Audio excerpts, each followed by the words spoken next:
वो रोज सुबह माला के मोती रखते थे। हर शाम चिड़ियाओं को दाना देती थी। उनके चेहरे पे एक ऐसा सुकून था जैसे उन्होंने दुनिया से कुछ भी एक्सपेक्ट करना छोड़ दिया हो। वो बोलती नहीं थी, पर उनके चेहरे के हर जुजियों में एक कहानी लिखी थी। शायद आप भी सोच रहे होंगे ये कौन है, यहाँ किसकी बात हो रही है। तो चलिए मैं बताती हूँ। आप देख रहे हैं एडुकेशन इनसाइट, जहाँ लेसन सिर्फ पढ़ाए नहीं जाते बल्कि फील कराए जाते हैं। तो आज हम बात करने वाली हैं एक ऐसी कहानी की जिसमें शब्द कम हैं पर एहसास गहरे हैं। ये कहानी है खुशवंत सिंह और उनकी दादी, the portrait of a lady.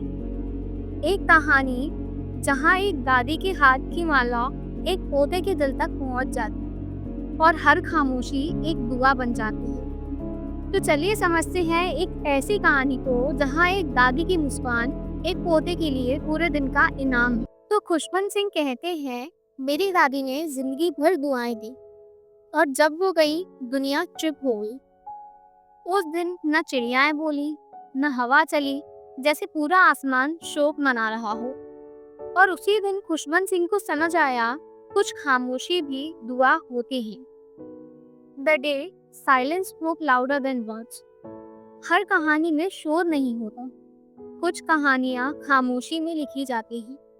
आज हम उन्हीं दादी की कहानी सुनेंगे जिनकी मुस्कुराहट और चुप्पी दोनों ही काफी गहरे थे। ये कहानी खुशवंत सिंह की अपनी जिंदगी का एक हिस्सा है, उनके और उनकी दादी के बीच का एक प्यारा सा रिश्ता।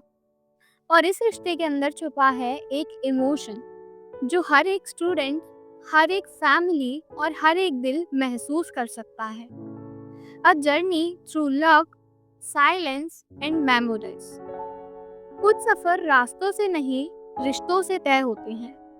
और ये कहानी भी एक ऐसे ही सफर की है जहाँ पर प्यार, खामोशी और यादें एक साथ चली थी।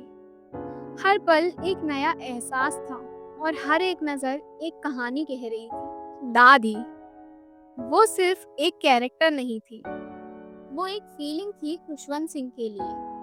उनका पूरा बचपन उनकी दादी के आसपास घूमता था। हर सुबह वो उन्हें स्कूल तक छोड़ने जाती थी। तो यहीं से शुरू होती है the portrait of a lady की कहानी। Let's step into her world. चलिए एक पल के लिए हम उनके साथ चलते हैं, उन पुरानी गलियों में, उन खामोशी भरे लम्हों में जहाँ सिर्फ एक चेहरा था, दादी का, और एक रिश्ता जो शब्दों से नहीं दिल से जुड़ा था। उनकी दादी के हर दिन का एक पैटर्न था। सुबह उठकर पूजा करना, फिर माला के मोती जपते हुए खुशवंत सिंह को स्कूल के लिए रेडी करना, और रास्ते में दादी मंदिर के पास रुककर पाठ करती थी और खुशवंत सिंह चुपचाप उनके साथ चलते रहते थे। Every morning begin with faith and ended with her smile. दादी की मुस्कान जैसे पूरे दिन का एक इनाम होती थी, जैसे हर सुबह सिर्फ पूजा नहीं, एक नया आशीर्वाद होता था। स्कूल के बाहर स्ट्रीट डॉग्स होते थे। वो रोज उनके लिए बासी रोटी ले जाती थी। जब वो उन्हें खिलाती थी ना, उनके चेहरे पे एक अलग ही सुकून सा होता था, जैसे उन्हें इंसान नहीं मासूमियत से प्यार था।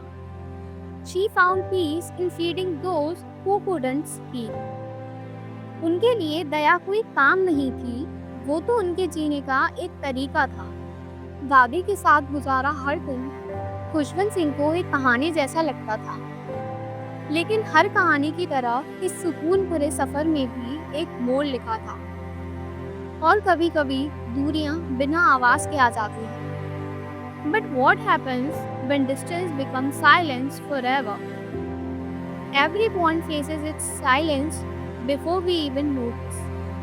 शायद हर रिश्ता अपनी एक खामोशी लेकर आता है जो कहना चाहता है, अब वक्त बदलने वाला है। फिर एक दिन सब कुछ बदल सा गया। खुशवंत सिंह सिटी में शिफ्ट हो गए। Modern school, English books, science. अब उनकी दादी उनके साथ उनके स्कूल नहीं जाती थी, और उनके मंदिर के गीत की जगह स्कूल बस का हॉर्न बजता था। The world changed but her silence didn't. सब कुछ नया था, स्कूल, शहर, लोग, पर उनकी खामोशी जैसे पुरानी दुनिया की याद दिलाती थी। एक ऐसी दुनिया जहाँ प्यार को बिना शब्द के समझा जाता था। दादी पुष्पन सिंह को इंग्लिश पढ़ते हुए देखती थी, पर कुछ समझ नहीं पाती थी। खुशवंत सिंह को साइंस और इंग्लिश पसंद थी, लेकिन उनकी दादी को लगता था कि खुशवंत सिंह भगवान से दूर जा रहे हैं। She spoke in prayers, I spoke in books. वो हर बात में भगवान को ढूंढती थी और खुशवंत सिंह हर सवाल का जवाब किताबों में। शायद वो दोनों ही अपनी अपनी दुनिया में खो गए थे। अब वो दोनों एक ही घर में रहते हुए भी अलग दुनियाओं में थे। ना खुशवंत सिंह अपनी दादी से ज्यादा बात करते थे, ना उनकी दादी कुछ कहती थी। शायद उनकी माला के मोती उन दोनों के बीच की खामोशी गिन रही थी। The silence between us spoke louder than words. उनकी खामोशी एक किताब जैसी थी। हर पन्ने पे लिखा था प्यार, बस खुशवंत सिंह उसे पढ़ना भूल गए। फिर खुशवंत सिंह कॉलेज आ गए और दादी बिल्कुल अकेली हो गई। हर सुबह उनका एक ही काम था, पूजा, फिर माला और इंतजार। She kept waiting even when I wasn't coming. शायद उन्हें अंदर से पता था कि खुशवंत सिंह नहीं आने वाले, पर फिर भी वो इंतजार करती रही, जैसे हर पल, हर मोमेंट में उनका विश्वास बसा हो। पर जिंदगी रुकती नहीं और कभी-कभी इंतजार खत्म भी हो जाता है। लेकिन क्या होता है जब किसी का इंतजार दुआ बन जाता है? क्योंकि दिल की दुआ जब सफर बन जाती है, तो कहानी अपनी मंजिल तक जरूर पहुंचती है। When waiting turns into prayer, destiny answers. तब खुशवंत सिंह को समझ आया, दादी का इंतजार कभी उनके लिए था ही नहीं। वो तो बस दुआ कर रही थी, उनके सपनों के लिए, उनके रास्तों के लिए। वक्त फिर से अपना दौर पूरा कर चुका था और खुशवंत सिंह कई सालों बाद उस पुराने घर में वापस आए। सब कुछ बदल सा गया था, लेकिन एक चीज वैसी ही थी, जो थी दादी। Some things never change because they are meant to stay eternal. हाँ, कुछ चीजें बदलने के लिए नहीं होती, वो बस यादों के रूप में हमारे साथ चलती रहती है। अब दादी और ज्यादा कमजोर हो गई थी, लेकिन उनके चेहरे पर अब भी वही शांति थी, जैसे उन्होंने दुनिया के शोर से दोस्ती नहीं, दुआओं से रिश्ता बनाया हो। Her silence was not emptiness. It was surrender. तब समझ आया, वो चुप नहीं थी, वो तो बस दुनिया के शोर से मुक्ति पा चुकी थी। और फिर एक दिन उन्होंने कुछ ऐसा कहा जो आज भी खुशवंत सिंह के कानों में गूंजता है। उन्होंने कहा, अब मैं किसी से बात नहीं करूंगी, सिर्फ भगवान के भजन गाऊंगी। उस दिन से वो सिर्फ भजन गाने लगी, खुद से, खामोशी में, पर दिल से। जैसे उन्होंने दुनिया से अलविदा कह दिया हो, बिना शब्द के, बिना आंसू के। Some prayers sound like goodbyes. शायद हर अलविदा दर्द नहीं होता, कुछ अलविदाएं सिर्फ दुआओं का रूप होती हैं। और फिर एक सुबह वो आवाज भी बंद हो गई, उनके गीत कम होते गए और घर की खामोशी बढ़ती गई। दादी चली गई थी, बिल्कुल वैसी ही शांति के साथ जैसे उनके गीत थे। She didn't die, she dissolved into peace. वो चली गई थी, पर ऐसा लगा जैसे सुकून ने एक रूप ले लिया हो, जैसे उनकी रूह हवा बनकर हर कोने में गुनगुना रही। उनके जाने के बाद घर खामोश था, पर खुशवंत सिंह को लगता है वो गई नहीं। हर सुबह जब मंदिर की घंटी बजती है, लगता है वो अब भी वहीं बैठी है, अपने भजनों के साथ। She never left, she just changed her form from love to life. दादी के जाने के बाद खुशवंत सिंह ने समझा, कुछ रिश्तों की आवाज शब्द नहीं होती, वो दुआओं की गूंज होती है। Some goodbyes don't end stories, they begin prayers.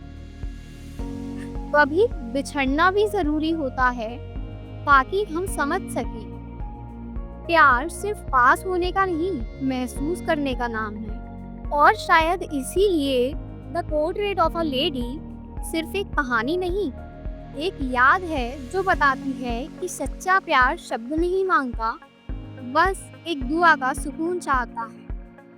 Daddy ने कुछ नहीं कहा, पर उनके भजन अब भी मेरे दिल में बसते हैं। So this is The Portrait of a Lady, a story of faith, silence and eternal love. कभी कभी एक कहानी सिर्फ लिखी नहीं जाती, महसूस होती है। The Portrait of a Lady एक याद है, एक एहसास है जो हर दिल में कहीं ना कहीं जिंदा है।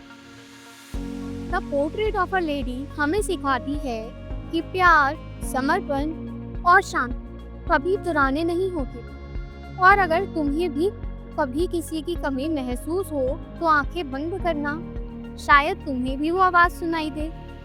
बस भजन गाते रहना, याद रखना भगवान सब सुनते हैं। और इसी खामोशी में शायद कहानी अपनी रूह छोड़ जाती है। तो ये थी the portrait of a lady, एक कहानी नहीं, एक एहसास। अगर तुम्हें लगा कि कुछ रिश्ते कभी खत्म नहीं होते तो कमेंट में लिखना फेथ नेवर डाइज। और हाँ, सब्सक्राइब करें एजुकेशन इनसाइट को एंड अपने दोस्तों के साथ ये वीडियो शेयर ज़रूर करें। और इस चैप्टर के क्वेश्चन आंसर्स आपको हमारे टेलीग्राम चैनल पर मिल जाएंगे। इन टेलीग्राम चैनल की लिंक आपको डिस्क्रिप्शन में मिल जाएगी। Thank you.